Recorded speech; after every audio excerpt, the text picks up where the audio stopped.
Contoh kedua, contoh 6 ya, contoh 6. Sepeda motor bergerak dengan kecepatan 16 km per jam ke barat.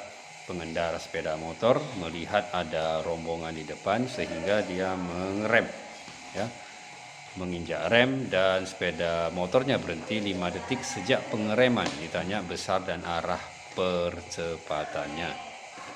Nah, jadi sepeda motor bergerak dengan kecepatan berarti V, ya, 36 km per jam.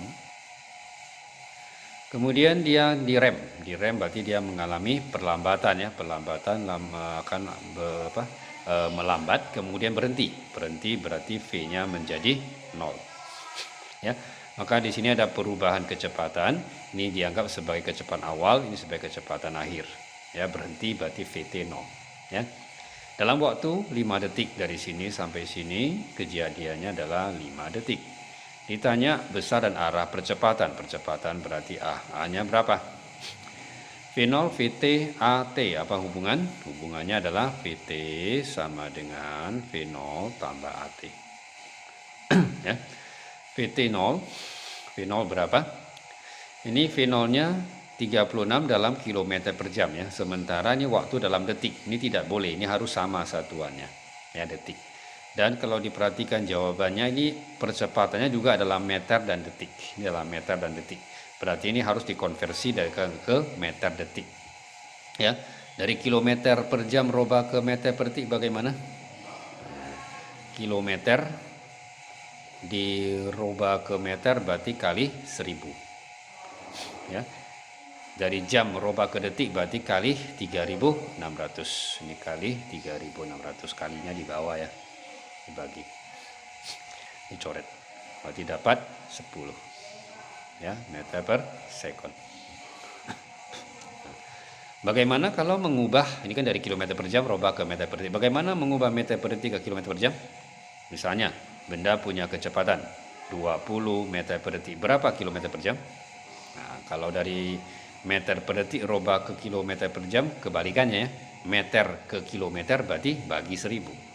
Bagi 1000. Dari detik rubah ke jam berarti bagi 3600. Ya.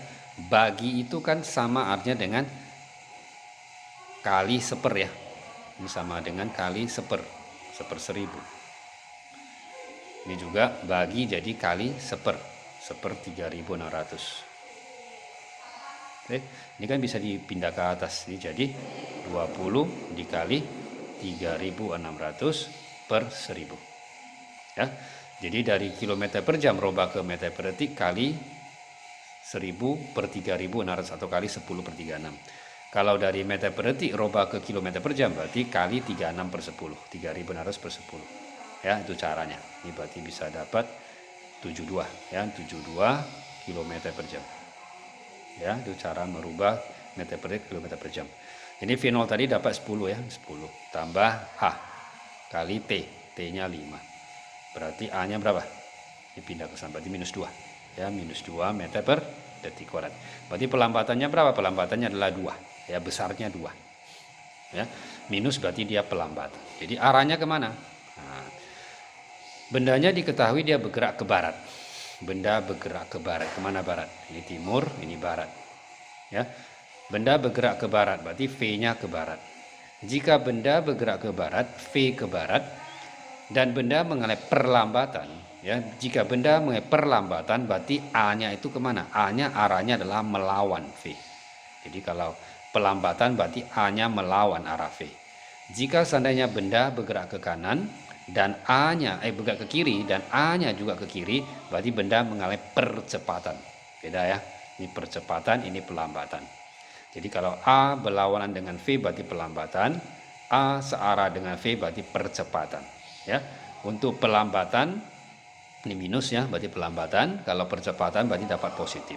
Oke, jadi kalau dia berlawan arah berarti kalau V-nya ke barat berarti A-nya kemana? A-nya ke timur. Berarti 2 meter per detik kuadrat ke timur. Jawabannya adalah A.